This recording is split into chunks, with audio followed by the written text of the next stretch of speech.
കരുനാഗപ്പള്ളിയിൽ സംഘടിപ്പിച്ച താലൂക്ക് ലൈബ്രറി സംഗമം സമാപിച്ചു. കേരള ലൈബ്രറി കോൺക്ലേവ് സംഘടിപ്പിക്കാൻ ലൈബ്രറി സംഗമത്തിൽ തീരുമാനമായി. ഗ്രന്ഥശാലകളുടെ ഡിജിറ്റലൈസേഷൻ നടപ്പാക്കാനും തീരുമാനിച്ചു.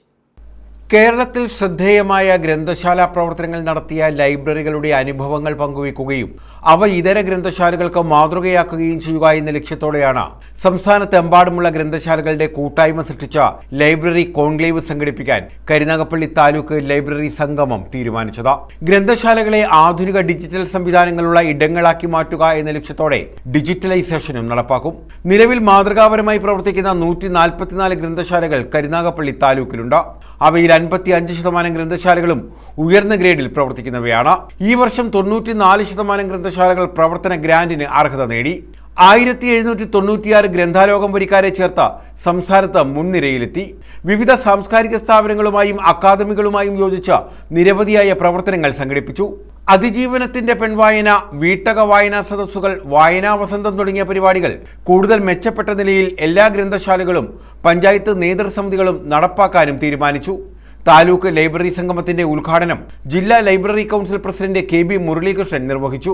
അനുവാദികമായിട്ടാണ് തുക അനുവദിക്കുന്നത്. ഒന്നാം സ്ഥാനം കണ്ണൂരിന് തന്നെയാണുള്ളത്. 2 നമുക്കാണുള്ളത്. 26,20,000 രൂപയാണ്. അത് വെച്ചിട്ട് സ്റ്റേറ്റ് ലൈബ്രറി കൗൺസിൽ തന്നെ നിർദ്ദേശിക്കുന്ന ചില കാര്യങ്ങളുണ്ട്. അക്കാര്യങ്ങൾ കൂടാതെ ആ നിർദ്ദേശിക്കുന്ന ഏറ്റവും പ്രധാനപ്പെട്ട ഒന്നാണ് നമ്മുടെ ഗ്രന്ഥശാല സംഘത്തിന്റെ 80ാമത് വാർഷികമാണ് ഈ വർഷം എന്ന് പറയുന്നു. അതിന്റെ ഭാഗമായിട്ട് കുറെ അധികം പരിപാടികൾ ഗ്രന്ഥശാല തലത്തിൽ നടത്തണമെന്നാണ് തീരുമാനിച്ചത്. 80 എഴുത്തുകാരെ നമുക്ക് ജില്ലാ തലത്തിൽ ആദരിക്കുക, നമ്മുടെ മൺമറഞ്ഞു പോയ അവരെ അനുസ്മരിക്കുന്ന ഒരു പരിപാടിയുണ്ട്. അത് ഒരു പ്രധാനപ്പെട്ട പരിപാടിയായിട്ടാണ് ഏറ്റെടുത്തിരിക്കുന്നത്. അത് ഒഴിവാക്കാൻ പറ്റാത്ത ഒന്നായിട്ട് നടത്തണം എന്നാണ് പറഞ്ഞത്. അപ്പോൾ തീർച്ചയായിട്ടും ഇതിനകത്ത് അങ്ങനെ ഒരു പരിപാടി ഉണ്ടാകും. അതിന്റെ ഭാഗമായിട്ട് നമ്മുടെ കരുനാഗപ്പള്ളിയിൽ കുറെ അധികം പരിപാടികൾ, ഇവിടെയും മൺമറഞ്ഞു പോയ നിരവധിയായ എഴുത്തുകാരുടെ മണ്ണാണിത്.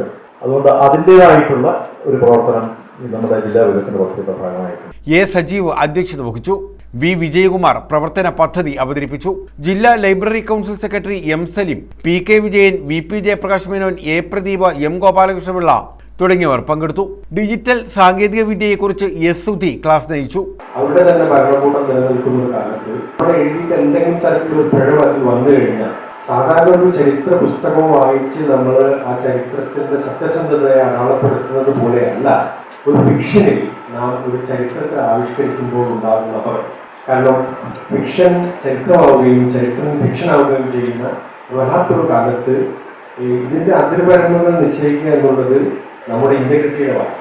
അപ്പൊ എഴുത്തിൽ ഫിക്ഷൻ ആണെങ്കിൽ പോലും ആ ചരിത്രം എഴുതുന്ന ആ ഭാഗങ്ങളിൽ ആ ഇന്റഗ്രിറ്റി, ആ ഓണസ്റ്റി, നമ്മൾ ചരിത്രത്തോടുള്ള നൈതികത. പി ദീപു, സി രഘുനാഥ് എന്നിവർ പങ്കെടുത്തു. വേറിട്ട ഗ്രന്ഥശാല വഴികളിലെ പ്രവർത്തന മാതൃകകൾ എന്ന സെഷനിൽ കണ്ണൂർ മയ്യിൽ സഫ്ദർ ഹഷ്മി സ്മാരക ഗ്രന്ഥശാല, എറണാകുളം കാലടി SNDP ലൈബ്രറി എന്നീ ഗ്രന്ഥശാലകളുടെ ഭാരവാഹികൾ അനുഭവ സാക്ഷ്യങ്ങൾ അവതരിപ്പിച്ചു. വിജയമ്മ ലാലി, ജി രവീന്ദ്രൻ തുടങ്ങിയവരും ചർച്ചയിൽ പങ്കെടുത്തു. എഴുത്ത് വർത്തമാനം എന്ന സെഷനിൽ നോവലിസ്റ്റ് വിനോദ് കൃഷ്ണ, ജില്ലാ പഞ്ചായത്ത് അംഗം ദീപാചന്ദ്രൻ തുടങ്ങിയവർ പങ്കെടുത്തു. അഡ്വക്കേറ്റ് പി ബി ശിവൻ അധ്യക്ഷത വഹിച്ചു. സീമാലക്ഷ്മിയുടെ അത്തറിന്റെ മണമുള്ള പെൺകുട്ടി എന്ന പുസ്തകവും അരുൺ കാളിശ്ശേരിയുടെ ഞാൻ എന്ന പുസ്തകവും താലൂക്കിലെ മുഴുവൻ ഗ്രന്ഥശാലകൾക്കും സൗജന്യമായി നൽകുന്നതിന്റെ കൈമാറ്റവും ചടങ്ങിൽ നടന്നു. News bureau, Karunagappally.